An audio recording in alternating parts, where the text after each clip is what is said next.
Dear student, आज की class में हम लोग सॉल्व करेंगे मैथमेटिक्स के मोस्ट इम्पोर्टेंट टॉप 25 क्वेश्चंस को।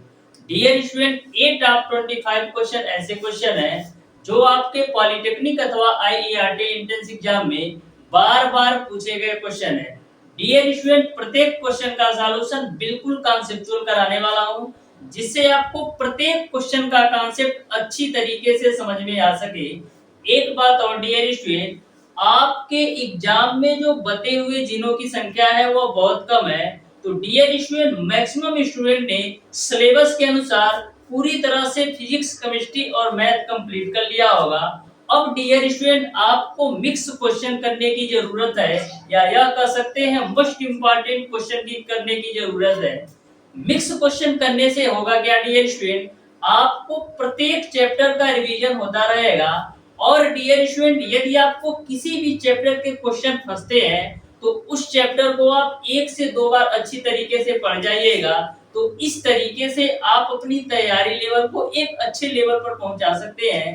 तो डियर स्टूडेंट, अभी से आप मिक्स क्वेश्चन की सीरीज सॉल्व करना जरूर स्टार्ट कर दीजिए।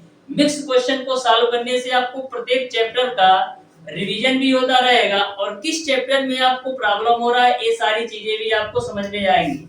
तो डियर स्टूडेंट, स्टार्ट करते हैं आज की क्लास। देखते हैं डियर स्टूडेंट क्वेश्चन नंबर 1। तो ध्यान से प्रत्येक क्वेश्चन के कॉन्सेप्ट को समझिएगा।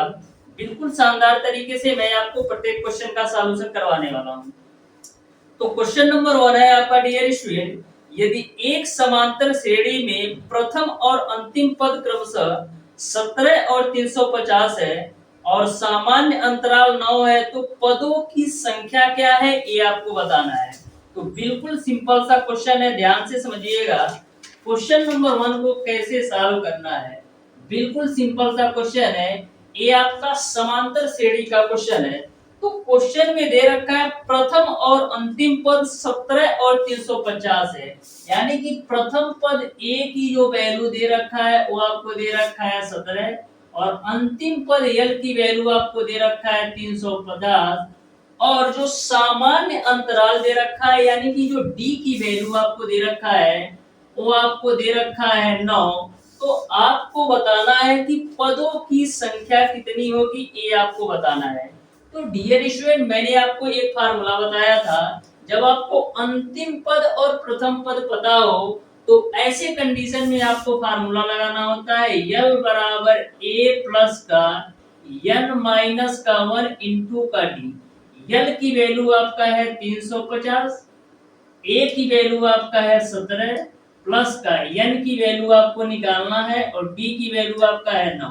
तो 350 में से 17 घटाओगे तो मिलेगा आपको 333 बराबर N माइनस का 1 इंटू का 9। 9 से काट दो तो 9 त्रिक 27, बचेगा 6 3 9 सत्ते 63, यानी कि n माइनस का 1 बराबर आपको मिल जाएगा 37। तो यहाँ से n की वैल्यू निकालोगे तो मिल जाएगा आपको 38। इस तरीके से जो पदों की संख्या होगी वो आपका 38 होगा, यानी कि क्वेश्चन नंबर 1 का आपका ऑप्शन नंबर ए सही हो जाएगा। तो देख सकते हैं डियर स्टूडेंट, किसी भी क्वेश्चन को मैक्सिमम आप 10 से 15 सेकंड के अंदर सॉल्व कर सकते हैं। बस आपको प्रत्येक चैप्टर का कॉन्सेप्ट अच्छी तरीके से क्लियर होना चाहिए। अब देखिएगा डियर स्टूडेंट क्वेश्चन नंबर 2। तो क्वेश्चन नंबर 2 को आप ध्यान से समझिएगा, बिल्कुल आसान सा क्वेश्चन है। तो ध्यान से समझिएगा क्वेश्चन नंबर 2 को कैसे सॉल्व करना है। बोला है sin 2a बराबर 2 sin a है, तो a का मान क्या होगा ये आपको बताना है। तो बिल्कुल आसान सा क्वेश्चन है, दे रखा है sin 2a बराबर आपका दे रखा है 2 sin a। तो आपको बताना है कि a की वैल्यू क्या होगी ये आपको बताना है। तो sin 2a का फार्मूला क्या होता है, sin 2a का फार्मूला होता है 2 sin a इंटू का cos a बराबर आपका हो जाएगा 2 sin a। तो यहाँ से 2 sin a से 2 sin a कैंसिल हो जाएगा, तो यहाँ से आपको मिलेगा cos a बराबर 1 डिग्री। अब डियर स्टूडेंट, cos के पदों में कितने डिग्री का मान 1 होता है, तो cos के पदों में डियर स्टूडेंट cos 0 डिग्री का मान 1 होता है, यानी 1 के जगह पर हम cos 0 डिग्री लिख सकते हैं। क्योंकि cos 0 डिग्री की वैल्यू 1 होती है, तो cos से cos आप कैंसिल कर दो, तो a का जो मान आएगा वो आपका 0 डिग्री आएगा। इस तरीके से क्वेश्चन नंबर 2 का डियर स्टूडेंट आपका ऑप्शन नंबर ए सही हो जाएगा। तो बिल्कुल सिंपल से क्वेश्चन पूछे जाते हैं, थोड़ा सा ट्रिकी होते हैं। तो यदि आपको कॉन्सेप्ट अच्छी तरीके से क्लियर है तो सारे क्वेश्चन बिल्कुल शानदार तरीके से आप कर सकते हैं। अब देखिएगा डियर स्टूडेंट क्वेश्चन नंबर 3, तो ध्यान से समझिएगा क्वेश्चन नंबर 3 को कैसे सॉल्व करना है। बोला है कि sin स्क्वायर 63 डिग्री प्लस का sin स्क्वायर 27 डिग्री का मान क्या है ये आपको बताना है। तो बिल्कुल सिंपल सा क्वेश्चन है, इसको आप 1 सेकंड के अंदर सॉल्व कर सकते हैं। आपको दे रखा है sin स्क्वायर 63 डिग्री प्लस का sin स्क्वायर 27 डिग्री का मान क्या होगा ये आपको बताना है। तो बिल्कुल आसान सा क्वेश्चन है। एक कॉन्सेप्ट आप ध्यान में रखिएगा, यदि आपके दोनों त्रिकोणमिति फलन समान हो, यदि आपके दोनों त्रिकोणमिति फलन समान हो और दोनों कोणों का योग यदि आपका 90 डिग्री के बराबर हो, तो उसका जो आंसर आता है वो आपका 1 आता है। मैंने क्या बोला, यदि आपके दोनों त्रिकोणमिति फलन समान हो, दोनों त्रिकोणमिति फलन समान होने से मतलब है कि यदि यह साइन है तो यह भी साइन होना चाहिए, यदि यह कास है तो यह कास होना चाहिए। तो कंडीशन ये है कि यदि आपके दोनों त्रिकोणमिति फलन समान हो और दोनों कोणों का योग आपका 90 डिग्री के बराबर हो, तो उसका जो आंसर आता है वो आपका 1 आता है। ये तो मैंने आपको टिक से बताया। इस तरीके से क्वेश्चन नंबर 3 का आपका ऑप्शन नंबर बी सही हो जाएगा। आप देख सकते हैं दोनों के त्रिकोणमिति फलन आपके समान है और 63 27 जोड़ोगे तो 90 डिग्री आएगा, तो इसका आंसर आपका 1 आ जाएगा। अब देखिएगा बेसिक से इसको कैसे सॉल्व करेंगे। तो ए आपका है sin स्क्वायर 63 डिग्री प्लस का sin स्क्वायर 27 डिग्री को हम क्या लिख सकते हैं, sin स्क्वायर 27 डिग्री को हम लिख सकते हैं sin स्क्वायर 90 माइनस का 63 डिग्री के रूप में, क्योंकि 90 में से 63 घटाओगे तो 27 मिल जाएगा। तो यहाँ से डियर स्टूडेंट आपको मिल जाएगा sin स्क्वायर 63 डिग्री प्लस का sin 90 माइनस थीटा। तो sin 90 माइनस थीटा किसके बराबर होता है, cos थीटा के बराबर, यानी आपका हो जाएगा cos स्क्वायर 63 डिग्री।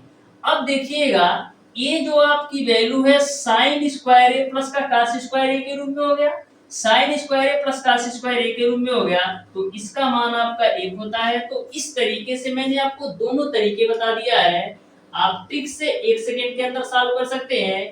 यदि आप बेसिक मेथड से जाएंगे तो मैक्सिमम आपको 5 से 10 सेकंड लग सकता है।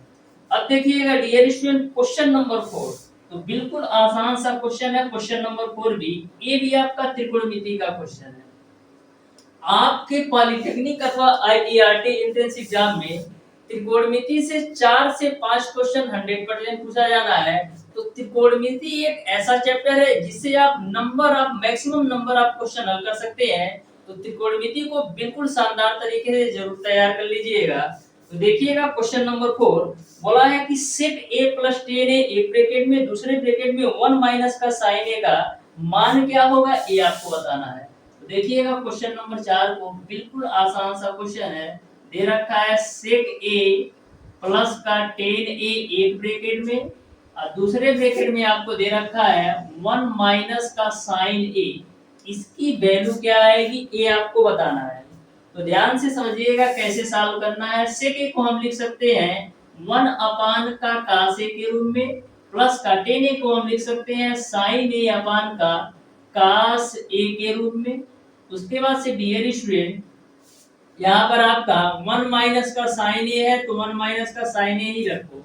इसको आप एलसीएम लेके सॉल्व करोगे तो क्या मिलेगा, आपको मिल जाएगा cos ए और ऊपर में आपको मिल जाएगा 1 प्लस का साइन ए और यहाँ पर आपका 1 माइनस का साइन ए ऑलरेडी है। अब देखिएगा ऊपर वाली जो वैल्यू है 1 प्लस का साइन ए और 1 माइनस का साइन ए, यानी कि a प्लस बी और a माइनस बी के रूप में है। a प्लस बी और a माइनस बी के रूप में है, तो एक ब्रैकेट में यदि a प्लस बी और दूसरे ब्रैकेट में a माइनस बी होता है तो उसको हम क्या लिख सकते हैं, a square minus B square के रूप में, यानी 1 का स्क्वायर माइनस का साइन स्क्वायर ये हो जाएगा और नीचे आपका हो जाएगा cos a।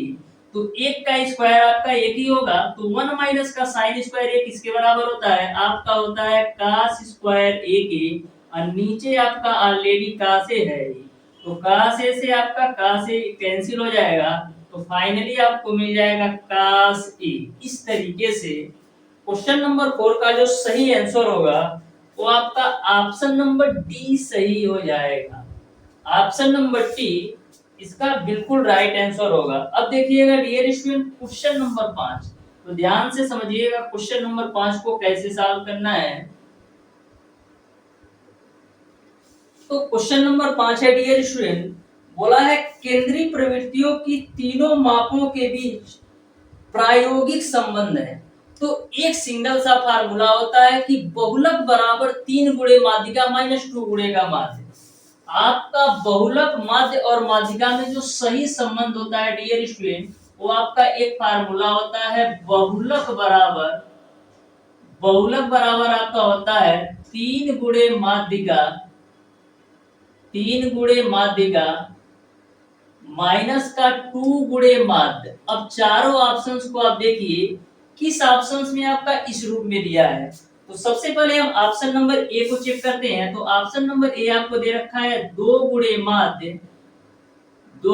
माध्य, उसके बाद से दे रखा है प्लस का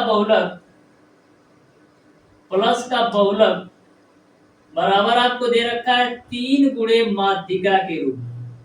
तो जब डियर स्टूडेंट इसको आप एक सीक्वेंस में जब आएंगे तो इसको हम क्या लिख सकते हैं, इसको हम लिख सकते हैं डियर स्टूडेंट बहुलक बराबर 3 ए माध्यिका ऑलरेडी है ही, और जो आपका 2 गुणे माध्य है उसको आप राइट साइड ले जाएंगे तो माइनस का हो जाएगा 2 गुणे माध्य।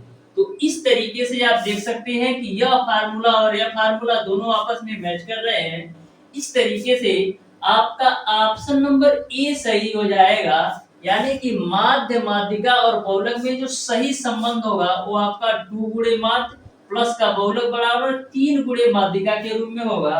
यानी कि क्वेश्चन नंबर 5 का डियर स्टूडेंट आपका ऑप्शन नंबर ए सही हो जाएगा। तो ध्यान में रखिएगा बहुलक माध्यिका और माध्य में यही आपका संबंध होता है, इसी को आपका एक्सटेंड करके इधर उधर करके दिया रहता है। अब देखिएगा डियर स्टूडेंट क्वेश्चन नंबर 6, तो क्वेश्चन नंबर 6 को भी आप ध्यान से समझिएगा, बिल्कुल आसान सा क्वेश्चन नंबर 6 भी है। क्वेश्चन नंबर 6 है आपका डियर स्टूडेंट, cot थीटा की वैल्यू आपको दे रखा है 7/8, तो आपको बताना है 1 प्लस का sin थीटा 1 माइनस का sin theta divided by 1 plus का cos थीटा इनटू का 1 माइनस का cos थीटा का मान क्या होगा, ये आपको बताना है। तो ध्यान से समझिएगा, आपको cot थीटा की जो वैल्यू दे रखा है वो आपको दे रखा है 7/8 के रूप में। तो आपको बताना है कि 1 प्लस का साइन थीटा एक ब्रैकेट में हो और दूसरे ब्रैकेट में आपका 1 माइनस का साइन थीटा हो, और बट्टे में आपका हो 1 प्लस का cos थीटा और एक ब्रैकेट में हो आपका 1 माइनस का cos थीटा। इसका मान क्या होगा ये आपको बताना है। तो बिल्कुल आसान सा क्वेश्चन है। ऊपर में आप देखिएगा तो एक ब्रैकेट में a प्लस बी और एक ब्रैकेट में a माइनस बी है। ऊपर में आपका एक ब्रैकेट में a प्लस बी और एक ब्रैकेट में a माइनस बी है। इसको हम a स्क्वायर माइनस का b स्क्वायर के रूप में लिख सकते हैं, और नीचे में भी आपका एक ब्रैकेट में a प्लस बी एक ब्रैकेट में a माइनस बी है, इसको भी हम a स्क्वायर माइनस का b स्क्वायर के रूप में लिख सकते हैं। अब एक का स्क्वायर तो एक ही होगा, यहाँ पर भी एक का स्क्वायर एक ही होगा। अब देखिएगा डियर स्टूडेंट 1 माइनस का साइन स्क्वायर थीटा को हम क्या लिख सकते हैं, हम लिख सकते हैं cos स्क्वायर थीटा, और 1 माइनस का cos स्क्वायर थीटा को हम लिख सकते हैं साइन स्क्वायर थीटा। अब cos स्क्वायर थीटा बटे साइन स्क्वायर थीटा किसके बराबर होता है, आपका होता है cot स्क्वायर थीटा के बराबर। आपको cot थीटा की वैल्यू पता है 7/8, लेकिन ये आपका cot स्क्वायर थीटा है तो क्या हो जाएगा 7/8 का स्क्वायर हो जाएगा, जो आपका होता है 49/64 के रूप में। इस तरीके से क्वेश्चन नंबर 6 का डियर स्टूडेंट आपका ऑप्शन नंबर सी सही हो जाएगा। 49/64 is the right answer of question number 6। अब देखिएगा डियर स्टूडेंट क्वेश्चन नंबर 7, तो बिल्कुल आसान सा क्वेश्चन है। क्वेश्चन नंबर 7 भी जो कि आपका मेंसुरेशन से पूछा गया है। तो ध्यान से देखिएगा क्वेश्चन नंबर 7 बिल्कुल आसान सा क्वेश्चन है। क्वेश्चन नंबर 7 आपका है, प्रतिरूपण मिट्टी से बने एक शंकु की ऊंचाई आपका 24 सेंटीमीटर और आधार की त्रिज्या आपका 6 सेंटीमीटर है। एक बालक उसे पुनः एक गोले का आकार देता है तो गोले की त्रिज्या क्या होगी, ये आपको बताना है। तो क्वेश्चन में ऐसा बोला गया है कि कोई आपका एक मिट्टी का शंकु है जिसकी ऊंचाई आपका 24 सेंटीमीटर है और उसकी जो त्रिज्या दे रखी है वो आपका 6 सेंटीमीटर है। उस शंकु से एक गोला बनाया जाता है तो आपको गोले की त्रिज्या क्या होगी ये आपको बताना है।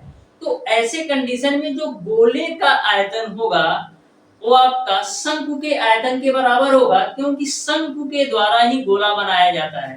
तो इस कंडीशन में डियर स्टूडेंट, जो आपका शंकु का आयतन होगा वो आपका गोले के आयतन के बराबर होता है, बराबर होगा, क्योंकि शंकु के द्वारा ही गोला बनाया जा रहा है। तो शंकु का आयतन क्या होता है, शंकु का आयतन होता है 1/3 पाई आर स्क्वायर एच, और जो गोले का आयतन होता है वो क्या होता है, गोले का आयतन होता है 4/3 पाई आर क्यूब।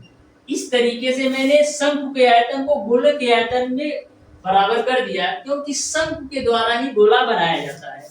अब देखिएगा, पाई से आपका पाई कैंसिल होगा, 3 से आपका 3 कैंसिल होगा। जो शंकु की त्रिज्या दे रखा है वो आपको दे रखा है 6, तो 6 का स्क्वायर कर दिया। ऊंचाई आपको दे रखा है 24 और यहाँ पर आपको आ जाएगा 4 गुणे आर क्यूब। ये जो आपका आर है गोले की त्रिज्या है, ठीक है।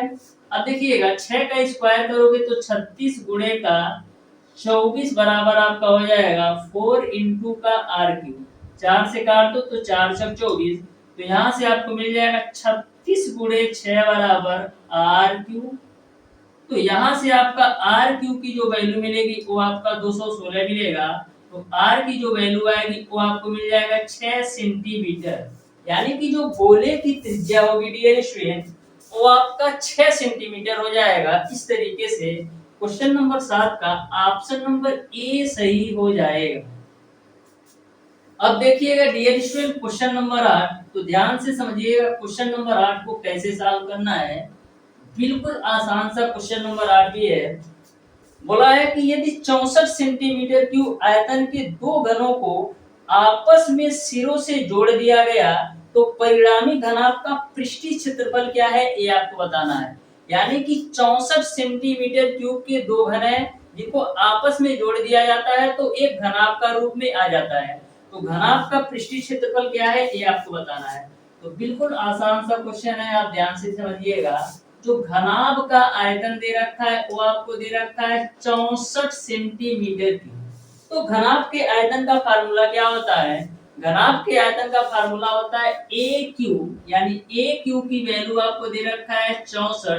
तो यहाँ से ए की वैल्यू निकालोगे कितना आएगा 4 सेंटीमीटर, क्योंकि 64 का घनमूल निकालोगे तो 4, यानी कि 4 सेंटीमीटर भुजा का घन है, उसको दो घन को आपस में जोड़ा जाता है। यानी कि एक आपका इस तरीके से मैं आपको घन बना देता हूं, ये आपका ये पहला घन है, इस तरीके से मैंने बना दिया, जिसकी भुजा कितना है 4 सेंटीमीटर। तो 4 सेंटीमीटर घन के दो घन को आपस में जोड़ा जाता है। तो इस तरीके से आपका दूसरा घन भी रहा होगा, इस तरीके से कुछ रहा होगा, ठीक है। तो ए भी आपका होगा 4 सेंटीमीटर। तो यह आपका पूरा जो होगा एक घनाभ के रूप में आ जाएगा। यानी कि जब दो 4 सेंटीमीटर भुजा वाले दो घनों को आप आपस में जोड़ेंगे तो एक घनाभ का रूप धारण करेगा, जिसमें घनाभ की लंबाई आपको मिलेगी 8 सेंटीमीटर और जो ऊंचाई मिलेगी वो आपका 4 सेंटीमीटर होगा, और जो आपकी चौड़ाई होगी वो भी आपका 4 सेंटीमीटर होगा। यानी कि घनाभ की लंबाई आपने पता कर लिया 8 है और घनाभ की जो चौड़ाई है वो आपका 4 हो जाएगा, और जो घनाभ की ऊंचाई होगा ये भी आपका 4 हो जाएगा। यहाँ तक आपको पूरी बात क्लियर समझ में आ गई होगी। अब डियर स्टूडेंट, घनाभ के पृष्ठीय क्षेत्रफल का फार्मूला क्या होता है, तो घनाभ के पृष्ठीय क्षेत्रफल का फार्मूला होता है डियर स्टूडेंट 2LB प्लस का BH प्लस का HL के रूप में।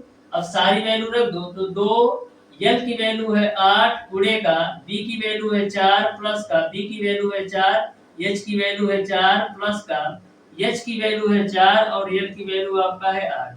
तो इसको आप हल कर दो तो 2 8 चौक 32 हो जाएगा, प्लस का 4 चौक 16 हो जाएगा और 8 चौक 32। तो यहाँ से देखिएगा 32 और 32 जोड़ोगे तो 64 होगा, और 64 में 16 जोड़ोगे कितना होगा, 32 और 32 64, और 64 में 16 जोड़ोगे तो आपको मिल जाएगा 80, यानी मिलेगा आपको 2 गुणे 80, जिसकी वैल्यू आपका 160 सेंटीमीटर स्क्वायर के बराबर होगा।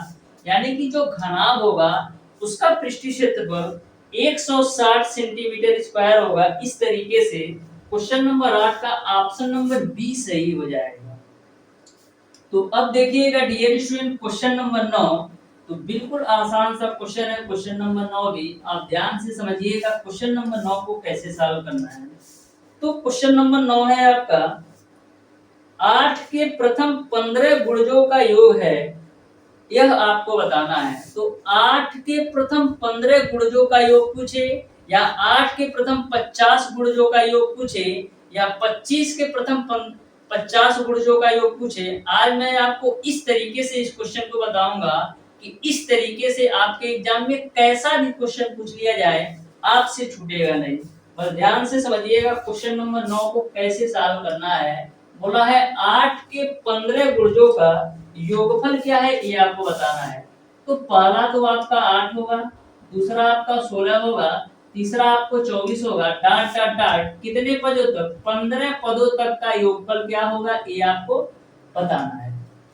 तो देखिएगा ध्यान से डियर स्टूडेंट, इसको कैसे सॉल्व करना है। तो आपको पहले 15वां पद निकालना पड़ेगा, तभी आप योगफल निकाल सकते हैं। तो यनवा पद का फार्मूला क्या होता है, यनवा पद का फार्मूला होता है tn बराबर a प्लस का n माइनस का 1 इंटू का d। इसको डियर स्टूडेंट आप बिना फार्मूले से भी आप यनवा पद निकाल सकते हैं, यानी कि 15वां पद निकाल सकते हैं। लेकिन यह आपका जो होगा यह केवल इसी क्वेश्चन के लिए होगा। लेकिन यदि आप बेसिक मेथड समझ जाते हैं तो यहाँ पर आपका कोई भी नंबर दे दिया रहे, चाहे यहाँ 500वां पद पूछे या 494वां पद पूछे, आप आसानी से निकाल सकते हैं। तो ध्यान से समझिएगा, आपको निकालना है 15वां पद, यानी n की वैल्यू आपको ले लेना है 15, a की वैल्यू आपका है 8 प्लस का n की वैल्यू आपका 15 माइनस 1, और d की वैल्यू कितना आएगा, तो 16 में से 8 घटाओगे तो 8 मिल जाएगा। तो यहाँ से t 15 की वैल्यू कितनी मिल जाएगी, 8 प्लस का 15 में से 1 घटाओगे तो 14, और 14 गुणे 8 कितना होता है 112, यानी कि t 15 की जो वैल्यू मिल गई वो आपको मिल गया 120। यानी कि जो 15वां पद है वो आपका है 120, 15वां पद जो आपका है वो आपका है 120। अब आप योगफल निकाल सकते हैं। तो 15वां पद ही तो लास्ट पद है, क्योंकि पहला पद तो 8 है और 15वां पद आपने निकाला है 120, जो कि आपका अंतिम पद का काम करेगा। तो यहाँ से आप निकाल लीजिए, यस बराबर आपका हो जाएगा n/2 a प्लस का l के रूप में। तो यहाँ से n की वैल्यू है 15 डिवाइडेड बाई 2, a की वैल्यू आपका है 8 प्लस का l की जो वैल्यू है या अंतिम पद जो कह सकते हैं वो आपका 120। तो यहाँ से डियर स्टूडेंट आपका क्या आएगा, 15 गुणे 120 और 8 128, 128 बटे 2 करोगे तो 64 मिल जाएगा। तो सॉल्व कर दो, 15 चौको 60 और 15 छक्का 90, 6 96, यानी कि 960 आ जाएगा। इस तरीके से 8 के प्रथम 15 गुणजों का योग जो होगा वो आपका 960 हो जाएगा। यानी कि क्वेश्चन नंबर 9 का आपका dear student option number B सही हो जाएगा, ऑप्शन नंबर बी सही हो जाएगा।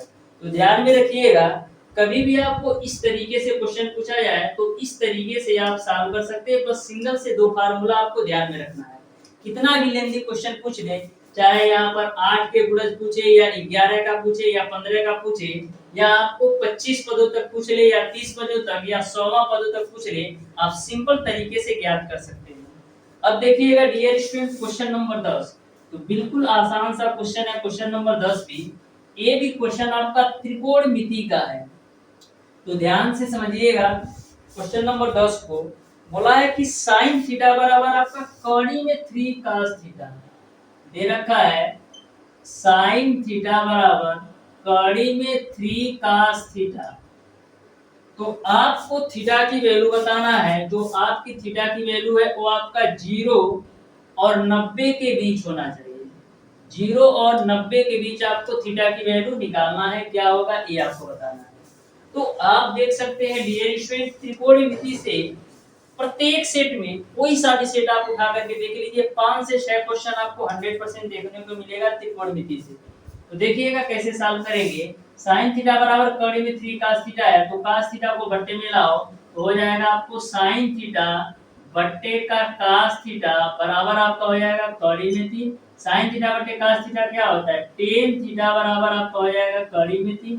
अब tan के पदों में कितने डिग्री का मान कड़ी में 3 होता है, तो tan के पदों में tan 60 डिग्री का मान कड़ी में 3 होता है, यानी कड़ी में 3 की जगह पर हम लिख सकते हैं tan 60 डिग्री, क्योंकि tan 60 डिग्री का मान कड़ी में 3 होता है। तो tan से tan कैंसिल, तो थीटा की वैल्यू आपका आ गया कितना डिग्री, 60 डिग्री। तो आप देख सकते हैं कंडीशन भी आपका अप्लाई हो रहा है। जो थीटा का मान है 0 और 90 के बीच है, तो 0 और 90 के बीच आपका 60 डिग्री है। इस तरीके से डियर स्टूडेंट क्वेश्चन नंबर 10 का ऑप्शन नंबर सी सही हो जाएगा। ऑप्शन नंबर सी सही हो जाएगा। अब देखिएगा डियर स्टूडेंट क्वेश्चन नंबर 11, तो ध्यान से समझिएगा क्वेश्चन नंबर 11 मैं आपको डियर स्टूडेंट 25 क्वेश्चन में से 21 क्वेश्चन सॉल्व करवाऊंगा, और जो आपका बचे के लास्ट क्वेश्चन होंगे इसी 21 क्वेश्चन पर बेस्ड होंगे। तो प्रत्येक क्वेश्चन के सॉल्यूशन को आप ध्यान से समझिएगा, फिर उन 4 क्वेश्चनों को सॉल्व कीजिएगा और बताइएगा कितने क्वेश्चन आपके सही आ रहे हैं। तो देखिएगा डियर स्टूडेंट क्वेश्चन नंबर 11 बोला है यदि tan स्क्वायर थीटा प्लस का cot स्क्वायर थीटा बराबर 2, थीटा एक न्यून कोण है, तो आपको बताना है tan Q theta plus cot Q theta की वैल्यू क्या होगी, ये आपको बताना है। तो देखिएगा बिल्कुल आसान सा क्वेश्चन है। tan स्क्वायर थीटा प्लस का cot स्क्वायर थीटा की वैल्यू आपको दे रखा है 2। क्वेश्चन में ऑलरेडी बोल रखा है कि थीटा एक न्यून कोण है, तो थीटा न्यून कोण का होने का मतलब ये है कि जो थीटा की वैल्यू है वो 90 डिग्री से कम है। तो क्वेश्चन में ऑलरेडी बोल रखा है थीटा आपका न्यून कोण है, तो आपको बताना है कि tan क्यू थीटा प्लस का cot क्यू थीटा की वैल्यू क्या होगी, ये आपको बताना है। तो कभी भी आपको ऐसा क्वेश्चन पूछा जाए तो बिल्कुल सिंपल तरीके से 1 सेकंड में आप हल कर सकते हैं। देखिएगा यहाँ पर हम वैल्यू पुट मेथड से सॉल्व करेंगे, तो थीटा की कौन सी ऐसी वैल्यू लो कि हम 2 आ जाए। तो एक ही कंडीशन बनता है कि यदि आप थीटा की वैल्यू 45 डिग्री लेते हैं तो ही आपका राइट साइड में 2 आएगा, क्योंकि आपका tan 45 डिग्री का मान भी 1 होता है और cot 45 डिग्री का भी मान 1 होता है। तो 1 और 1 जोड़ोगे तो 2 आ जाएगा, यानी कि थीटा की वैल्यू आपको कहीं ना कहीं 45 डिग्री लेना पड़ेगा। तो कभी भी आपसे ऐसा क्वेश्चन पूछा जाए तो वैल्यू पुट मेथड से ही सॉल्व कीजिए कि थीटा की कौन सी वैल्यू रखे कि हमारा राइट साइड वाली वैल्यू आ जाए। तो यहाँ पर देखिएगा जब थीटा की वैल्यू आप 45 डिग्री रखोगे तो tan 45 डिग्री का मान 1 यहाँ से आ जाएगा, और यहाँ पर भी आप 45 डिग्री रखोगे तो यहाँ से भी 1 मिल जाएगा, तो यहाँ से आपको 2 मिल जाएगा। यानी कि जो थीटा की वैल्यू है वो आपका 45 डिग्री होगा।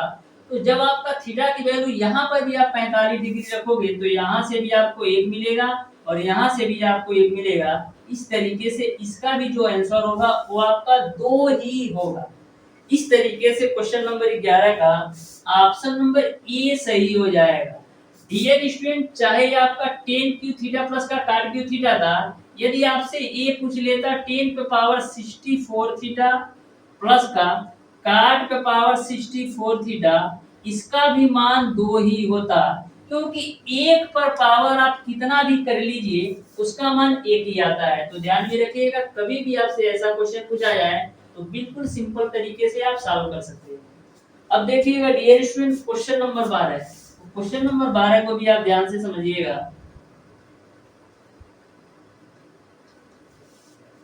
तो क्वेश्चन नंबर 12 है डियर स्टूडेंट, आपसे पूछ रखा है कि दो समरूप त्रिभुज की भुजाएं आपका 3:7 के अनुपात में है, तो उन त्रिभुज के क्षेत्रफल का अनुपात क्या होगा ये आपको बताना है। तो कभी भी आपको त्रिभुज की भुजाएं दे रखी हो और उनके क्षेत्रफल में अनुपात पूछा जाए तो डायरेक्ट आप भुजाओं का वर्ग कर दीजिए, वही आपके क्षेत्रफल का अनुपात होगा।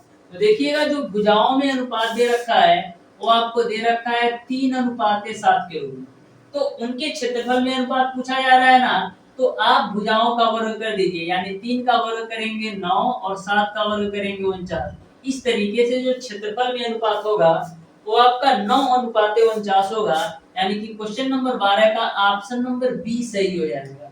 तो बिल्कुल सिंपल सा कॉन्सेप्ट है। यदि भुजा दे करके आपके क्षेत्रफल में अनुपात पूछे तो डायरेक्ट आप भुजाओं का वर्ग कर दीजिए। अब देखिएगा डियर स्टूडेंट क्वेश्चन नंबर 13। तो क्वेश्चन नंबर 13 को आप ध्यान से समझिएगा। बोला है यदि त्रिभुज एबीसी सी पर समकोणीय है तो आपको cos a plus b का मान क्या होगा ये आपको बताना है। तो बिल्कुल आसान सा क्वेश्चन है, ध्यान से समझिएगा। बोला है कि यदि त्रिभुज एबीसी में सी समकोणीय है तो आपको cos a plus b का मान बताना है। तो सी समकोणीय होने का मतलब ये है कि जो आपका कोण सी है वो आपका 90 डिग्री है। तो इस तरीके से मैंने ए बी और सी के रूप में लिख दिया। सी समकोणीय है यानी कि जो सी की वैल्यू है वो आपका है 90 डिग्री।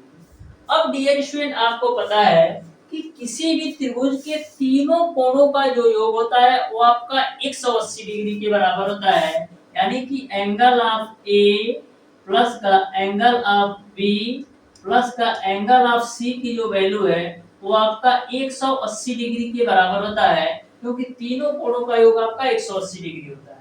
अब डियर स्टूडेंट देखिएगा एंगल ऑफ ए प्लस का एंगल ऑफ बी, अब कोण सी का मान आपको पता है 90 डिग्री बराबर है आपका 180 डिग्री। तो यहाँ से आप एंगल ऑफ ए प्लस का एंगल ऑफ बी की जो वैल्यू निकालोगे कितना मिलेगा, 180 में से 90 घटाओगे तो 90 डिग्री मिल जाएगा। आपको बताना है कि cos a plus b का मान क्या होगा। तो करते क्या है, दोनों पक्षों में हम cos ले लेते हैं तो मिल जाएगा आपको cos a plus b बराबर cos 90 डिग्री। तो यहाँ से आपका cos a plus b की वैल्यू क्या मिल जाएगी, cos a plus b की वैल्यू क्या मिल जाएगी, cos 90 डिग्री का मान आपका 0 होता है। इस तरीके से जो cos a plus b का मान होगा वो आपका 0 के बराबर होगा, यानी कि क्वेश्चन नंबर 13 का ऑप्शन नंबर बी सही हो जाएगा। तो देख सकते हैं कितना सिंपल सा क्वेश्चन पूछा गया है, बस आपको कॉन्सेप्ट से यह क्वेश्चन पूछ दिया है। अब देखिएगा डियर स्टूडेंट क्वेश्चन नंबर 14। तो क्वेश्चन नंबर 14 को आप ध्यान से समझिएगा कैसे सॉल्व करना है। क्वेश्चन नंबर 14 को, क्वेश्चन नंबर 14 में बोल रखा है यदि sec a प्लस का tan a बराबर x है तो tan a का मान क्या होगा ये आपको बताना है। तो बिल्कुल आसान सा क्वेश्चन है, आप ध्यान से समझिएगा। क्वेश्चन नंबर 14 को बोला है कि sec a प्लस का tan a की जो वैल्यू दे रखा है वो आपको दे रखा है x के रूप में। तो आपको बताना है कि tan a का मान क्या होगा ये आपको बताना है। तो जब मैंने आपको त्रिकोणमिति चैप्टर को पढ़ाया था तो मैंने आपको बताया था यदि आपका sec a plus tan a का मान x हो तो यहाँ पर आपका sec a माइनस का जो tan a की जो वैल्यू होती है वो आपका 1/x होता है। ये आप इसको सॉल्व करके भी देख सकते हैं। यदि sec a plus tan a बराबर x हो तो sec a minus tan a का जो मान आता है ये आपका 1/x ही आता है। इसको आप हल करके भी देख सकते हैं।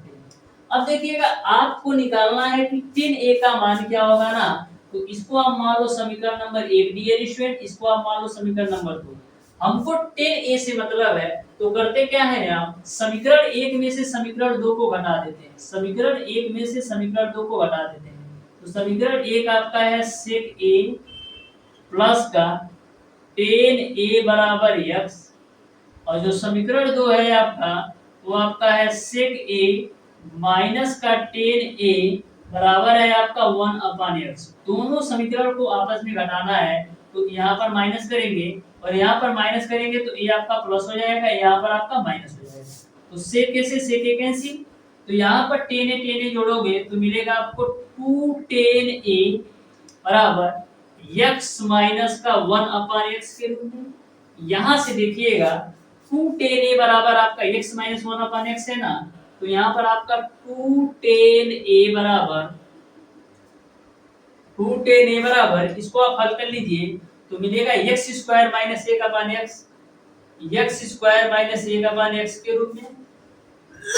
तो यहाँ से डियर स्टूडेंट tan a की जो वैल्यू आ जाएगी वो आपका x स्क्वायर माइनस 1/2x हो जाएगा। इस तरीके से क्वेश्चन नंबर 14 का जो सही ऑप्शन होगा टेन ए का मान एक्स स्क्वायर माइनस ए का मान 2x, यानी कि क्वेश्चन नंबर 14 का ऑप्शन नंबर सी सही हो जाएगा। तो ध्यान में रखिएगा, आपको दिमाग लगाना है। यदि मैं समीकरण 1 व 2 को जोड़ता तो हमारा सबसे पहले सेक ए का मान आता, फिर हमको टेन ए का निकालना पड़ता। लेकिन मैंने क्या किया, समीकरण 1 में से 2 को घटाया, जिससे हमारा टेन ए का मान आसानी से सिंगल स्टेप में आ गया। अब देखिएगा डियर स्टूडेंट, क्वेश्चन नंबर 15। तो क्वेश्चन नंबर 15 आपका टाइम एंड वर्क का है। टाइम एंड वर्क से आपके एग्जाम में 2 से 3 क्वेश्चन 100% पूछा जाएगा और बिल्कुल कॉन्सेप्चुअल होते हैं। बिल्कुल शानदार तरीके से आप टाइम एंड वर्क के क्वेश्चन को सॉल्व कर सकते हैं। डियर स्टूडेंट, यदि आपको किसी भी चैप्टर में क्वेश्चन को सॉल्व करने में प्रॉब्लम आता है तो हमारे चैनल ओडी स्टडी पॉइंट के माध्यम से डियर स्टूडेंट आप पढ़ सकते हैं, क्योंकि मैंने जितने भी चैप्टर कवर करवाया है बिल्कुल बेसिक कॉन्सेप्ट के साथ आपको कवर करवाया है। जो मैथ के बारे में कुछ भी नहीं जानता होगा डियर स्टूडेंट, यदि हमारी 2 से 3 क्लासेस अच्छी तरीके से ले लेता है तो मैथ उसको अच्छी तरीके से समझ में आने लगेगा। तो डियर स्टूडेंट देखिएगा, क्वेश्चन नंबर 15 है। तो क्वेश्चन नंबर 15 आप ध्यान से समझिएगा कैसे सॉल्व करना है। बोला है कि 2 आदमी और 7 लड़के एक कार्य को 4 दिन में कर सकते हैं। 4 आदमी और 4 लड़के उसी कार्य को 3 दिन में कर सकते हैं। तो एक लड़का उस काम को कितने दिन में कर सकता है, ये आपको बताना है। तो ध्यान से समझिएगा, 2 आदमी और 7 लड़के एक कार्य को 4 दिन में पूरा कर सकते हैं। तो आदमी को हम एम से रिप्रेजेंट करेंगे और लड़के को हम बी से रिप्रेजेंट करेंगे। तो 2 आदमी और 7 लड़के किसी काम को डियर स्टूडेंट 4 दिन में पूरा कर सकते हैं और उसी काम को 4 आदमी और 4 लड़के, यानी कि 4 आदमी और 4 लड़के उसी काम को 3 दिन में पूरा कर सकते हैं। तो आपको यह बताना है कि एक लड़का उस काम को कितने दिन में करेगा। तो सबसे पहले हम आदमी और लड़के की क्षमता निकाल लेते हैं, इफिशियंसी निकाल लेते हैं कार्य करने की। तो 4 दूना आपका हो जाएगा 8m प्लस का 28b बराबर, यहाँ पर आपका हो जाएगा 12m प्लस का 3 चौक 12b। तो यहाँ पर आपका 28b में से 12b घटाओगे तो 16b मिलेगा, बराबर 12m में से 8m घटाओगे तो 4m मिल जाएगा। 4 से काट दो तो 4 चौक 16, तो यहाँ पर आपको मिल जाएगा 4b बराबर m के रूप में। यहाँ से आप m बट्टे b की वैल्यू निकालोगे, m बट्टे b की वैल्यू निकालोगे तो 4 बट्टे 1 आएगा। यानी कि जो आदमी की क्षमता है वो 4 कार्य करने की, जो लड़के की क्षमता है वो आपका 1 कार्य करने की। अब आप टोटल वर्क निकाल लीजिए। तो चाहे आप इस वाली वैल्यू से टोटल वर्क निकालिए या इस वाली वैल्यू से, दोनों बातें आपकी बराबर है और दोनों से आपका आंसर सेम आना है। तो यहाँ से हम टोटल वर्क निकालते हैं तो 2m प्लस का 7b इंटू का 4, ये आपका टोटल वर्क है, ये आपका टोटल वर्क है। तो यहाँ से डियर स्टूडेंट 2m की जो वैल्यू है वो आपका है 4 प्लस का 7b की वैल्यू आपने 1 निकाला है, इंटू का आपका हो जाएगा 4। तो देखिएगा 7 एकम 7 और 4 दूना 8, 8 और 7 कितना हो गया 15, और 15 चौको कितना हो जाएगा 7। देखो 7 और 8, 15 और 15 का गुणा 4 में करोगे 60, यानी कि जो टोटल वर्क आया वो आपका 60 आया। इस 60 काम को एक लड़के के द्वारा किया जाता है। तो एक लड़का जो है एक दिन में एक काम करता है, तो 60 काम करने में उसको 60 दिन लग जाएंगे। इस तरीके से एक लड़का उसी काम को 60 दिन में पूरा कर लेगा, यानी कि क्वेश्चन नंबर 15 का ऑप्शन नंबर बी सही हो जाएगा। तो बिल्कुल आसान सा क्वेश्चन है। अब देखिएगा डियर स्टूडेंट क्वेश्चन नंबर 16। तो क्वेश्चन नंबर 16 को आप ध्यान से समझिएगा। बिल्कुल आसान आसान क्वेश्चन पूछे जाते हैं, बस आपको थोड़ा सा ट्रिक और कॉन्सेप्ट अच्छी तरीके से पता होना चाहिए। तो मैथ के 90% क्वेश्चन को आप मैक्सिमम 1 घंटे के अंदर आप सॉल्व कर सकते हैं, चाहे वो पॉलिटेक्निक एंट्रेंस एग्जाम का क्वेश्चन हो या आईईआरटी एंट्रेंस एग्जाम का क्वेश्चन। यदि आप अच्छी तरीके से पढ़कर जाते हैं तो dear student polytechnic entrance exam में जो 2.5 घंटे का पेपर होता है उसको मैक्सिमम आप 1 घंटे 45 मिनट के अंदर 90% क्वेश्चन को सॉल्व करके आ सकते हैं। तो लेकिन आपको बिल्कुल कॉन्सेप्ट के साथ सारे चैप्टर को कवर करना पड़ेगा। अब देखिएगा डियर स्टूडेंट क्वेश्चन नंबर 16 को बोला है 3 अंकों की कितनी संख्याएं 7 से विभाज्य है, ये आपको बताना है।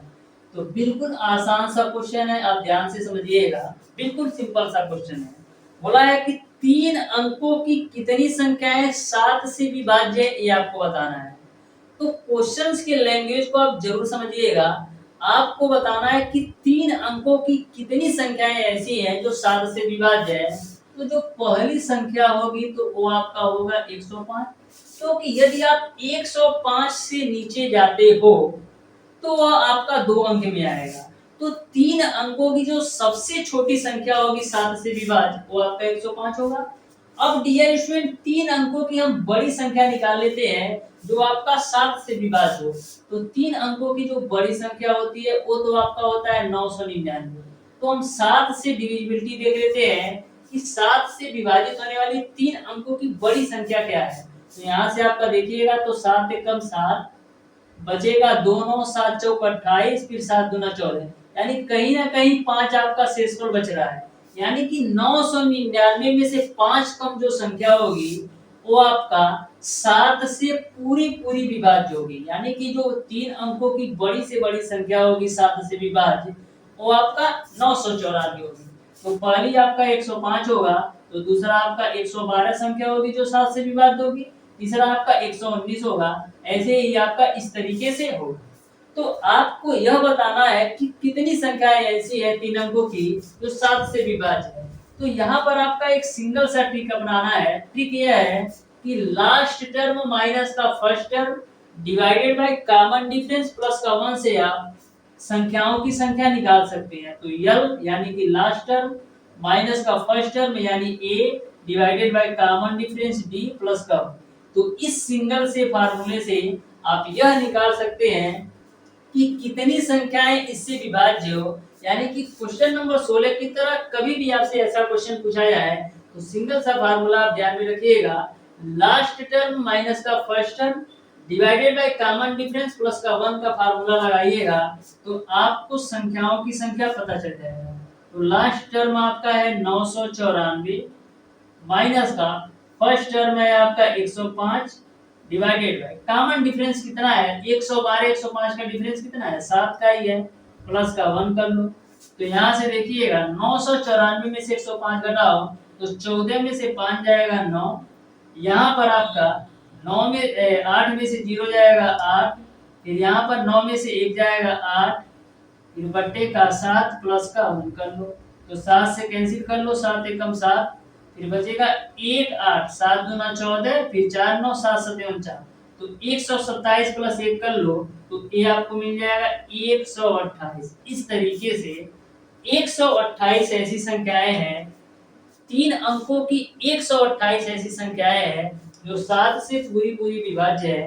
यानी कि क्वेश्चन नंबर 16 का ऑप्शन नंबर बी सही हो जाएगा।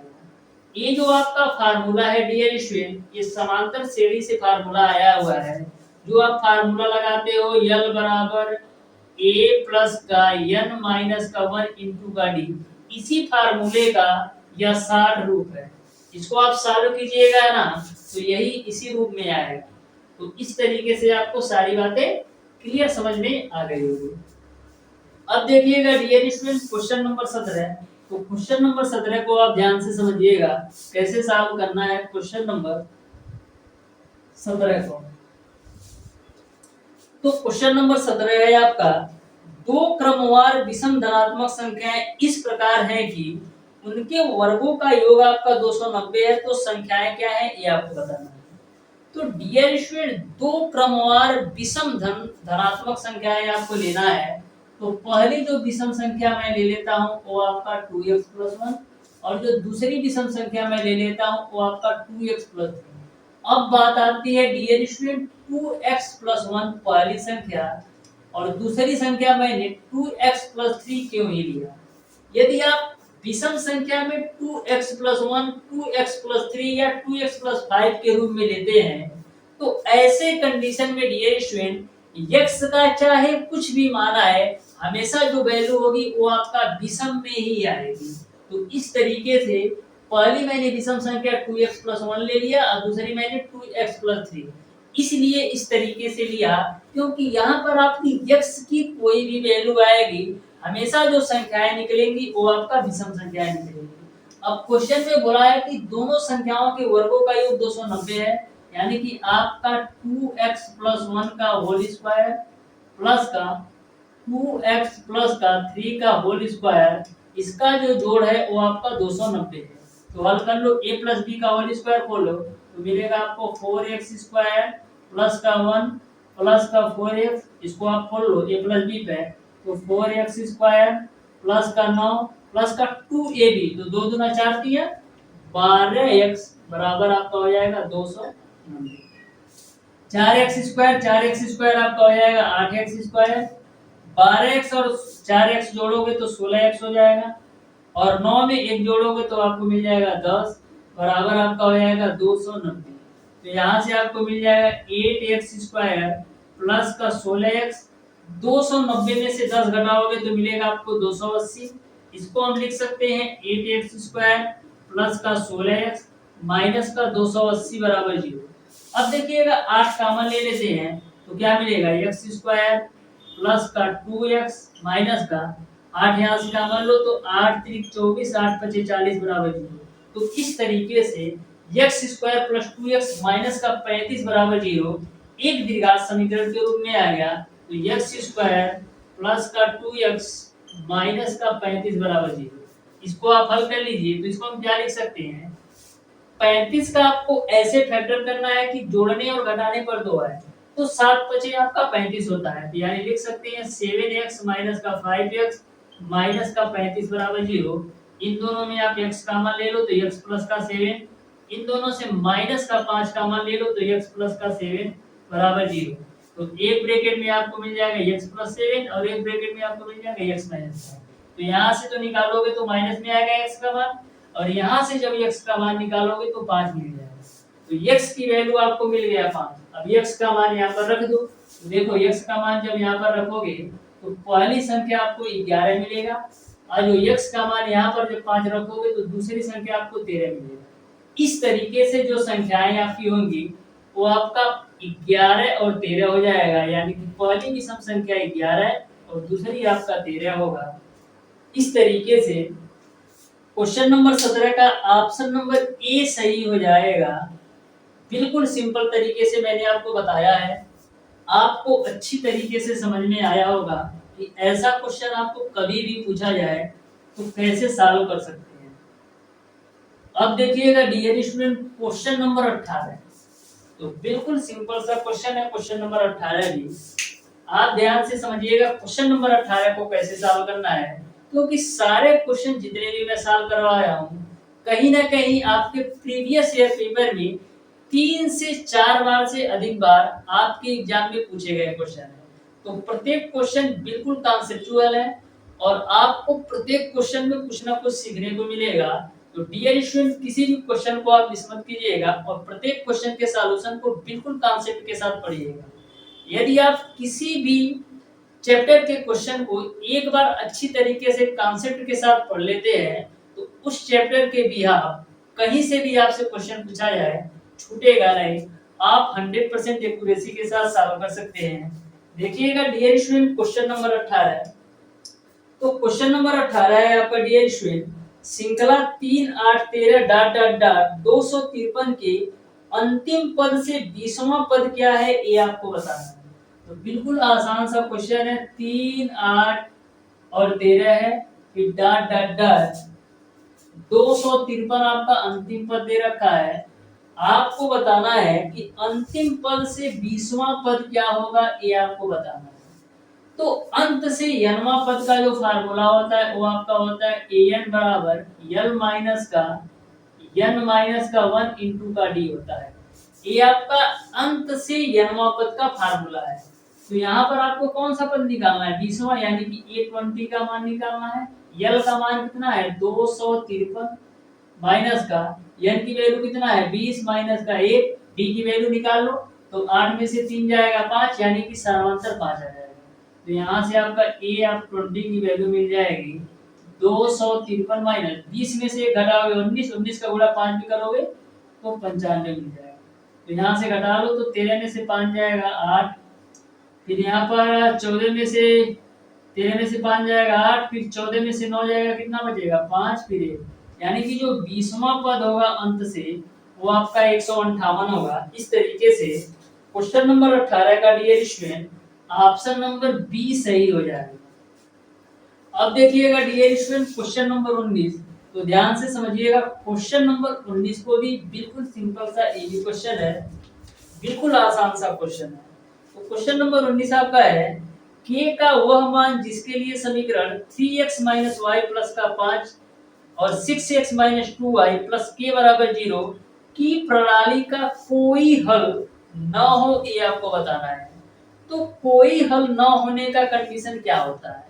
कोई हल ना होने का जो कंडीशन होता है वो आपका होता है डियर स्टूडेंट a1 बट्टे का a2 बराबर b1 बट्टे का b2 not equal to c1 बट्टे c2 के बराबर होता है। यह कंडीशन कब अप्लाई होता है?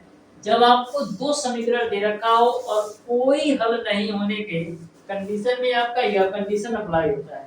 तो आपको समीकरण दे रखा है 3x - y प्लस 5 बराबर 0, 3x माइनस का y प्लस का 5 बराबर 0, और दूसरा समीकरण आपको दे रखा है 6x माइनस का 2y और प्लस का k बराबर 0। अब सारी वैल्यू रख दीजिए। इसको आप मान लो डियर स्टूडेंट समीकरण 1 और इसको आप मान लो समीकरण 2। तो समीकरण 1 को करेंगे क्या? समीकरण 1 को a1x प्लस का b1y प्लस का c1 बराबर 0 से आप कंपेयर करा लो, और समीकरण 2 को a2x प्लस का b2y प्लस का c2 बराबर 0 से आप कंपेयर करा लो। तो सारी वैल्यू रख दो। तो a1 का मान कितना है 3 बटे a2 का मान कितना है 6 बराबर b1 का मान है आपका माइनस का 1, b2 का मान है आपका माइनस का 2 नॉट इक्वल टू c1 का मान कितना है 5 बटे c2 का मान कितना है k। तो यहाँ पर आप इन दोनों को लेकर के सॉल्व कर लेते हैं तो माइनस से माइनस कैंसिल। तो यहाँ से आपको क्या मिलेगा? k की जो वैल्यू मिल जाएगी क्रॉस मल्टीप्लाई करेंगे तो k की वैल्यू आपको मिल जाएगी 10 के बराबर। यानी कि यदि k की वैल्यू 10 के बराबर ना हो तो कोई हल नहीं होगा। इस तरीके से क्वेश्चन नंबर 19 का ऑप्शन नंबर डी सही हो जाएगा। यदि k का मान 0 के बराबर ना हो तो आपका इन दोनों समीकरणों का कोई हल नहीं होगा। अब देखिएगा डियर स्टूडेंट क्वेश्चन नंबर 20। तो क्वेश्चन नंबर 20 को आप ध्यान से समझिएगा, बिल्कुल आसान सा क्वेश्चन नंबर 20 भी है। तो क्वेश्चन नंबर 20 है डियर स्टूडेंट, बोला है यदि x बराबर a sin थीटा और y बराबर b tan थीटा तो आपको बताना है a स्क्वायर बट्टे x स्क्वायर माइनस का b स्क्वायर बट्टे y स्क्वायर का मान क्या होगा, ये आपको बताना है। तो देखिएगा x की वैल्यू आपको दे रखा है a sin थीटा और y की जो वैल्यू दे रखा है वो आपको दे रखा है b tan थीटा। तो आपको यह बताना है कि a स्क्वायर बट्टे का x स्क्वायर माइनस का b स्क्वायर बट्टे का y स्क्वायर की वैल्यू क्या आएगी, ये आपको बताना है। तो बिल्कुल सिंपल सा क्वेश्चन है, ये भी आप ध्यान से समझिएगा।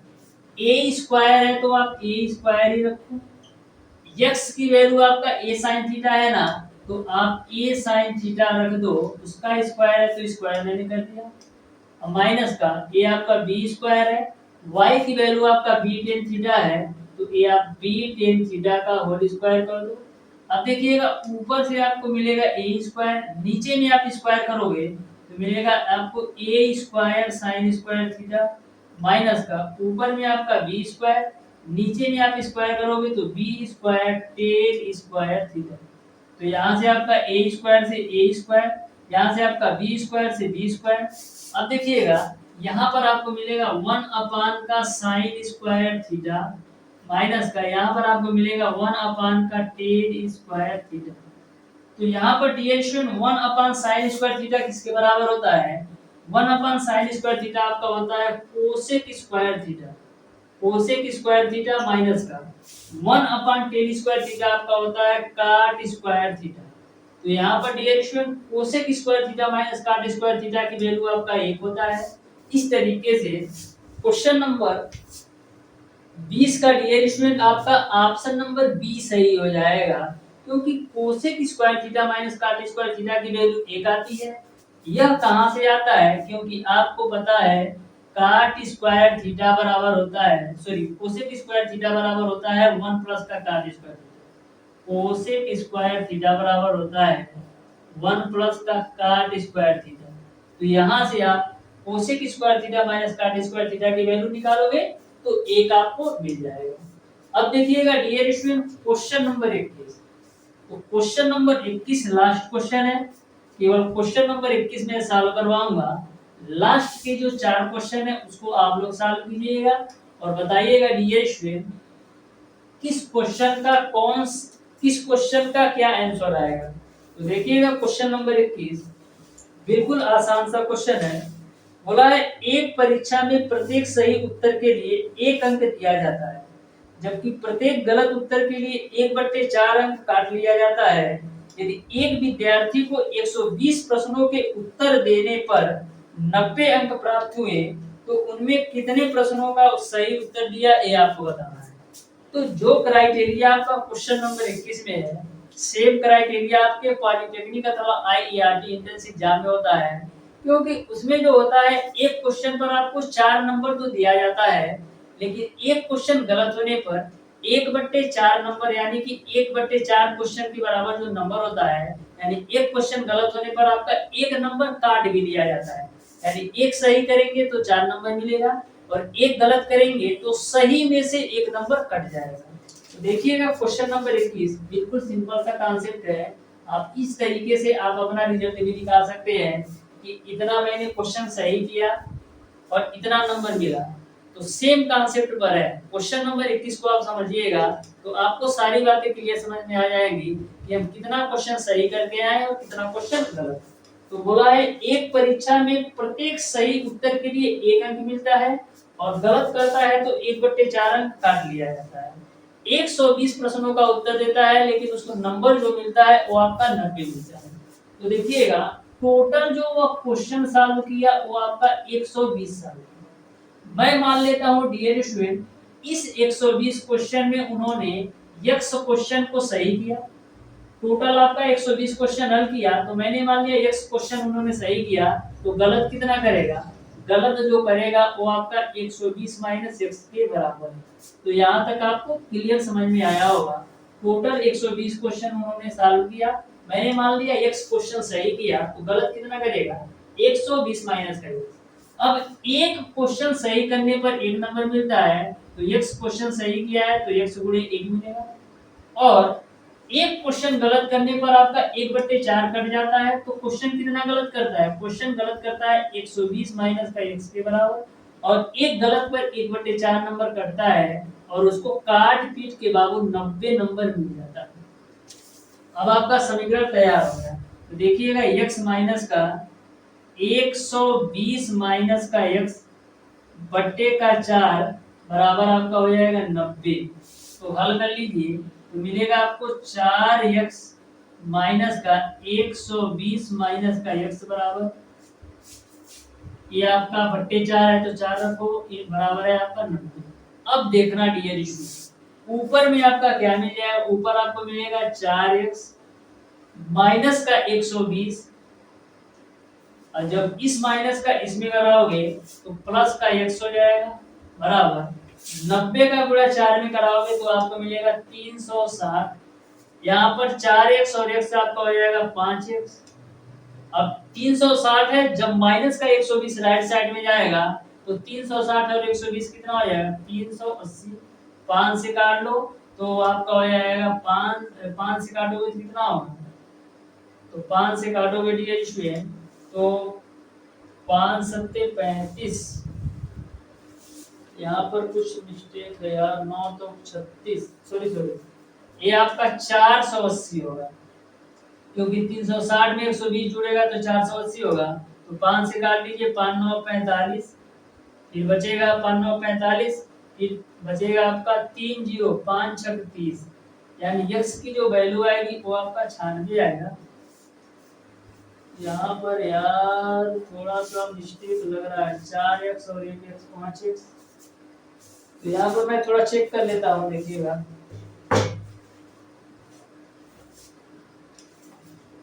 यहाँ पर इसका जो आंसर होगा,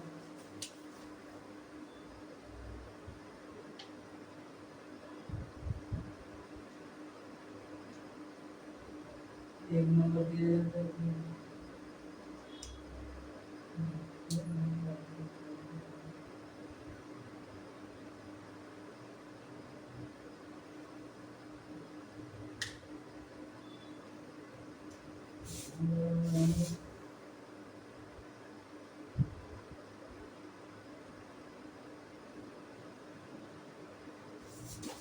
यहाँ पर आपका 4x 1x 5x बराबर आपका हो गया 480।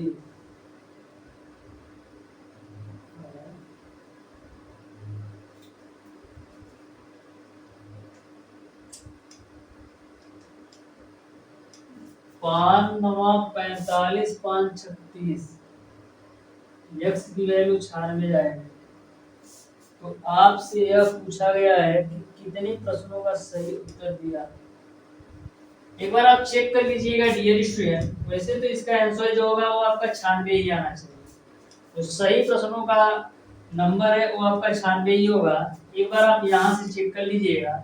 जो प्रोसीजर है वो आपका सेम टू सेम। कैलकुलेशन में अगर हो सकता है मिस्टेक है तो इसको आप एक बार चेक कर लीजिएगा। अब डियर स्टूडेंट जो आपका क्वेश्चन नंबर 22 है, क्वेश्चन नंबर 23 है, क्वेश्चन नंबर 24 है और क्वेश्चन नंबर 25 है। तो लास्ट के 4 क्वेश्चन को आप लोग सॉल्व कीजिएगा और बताइएगा डियर स्टूडेंट इन क्वेश्चन का कौन सा ऑप्शन सही होगा।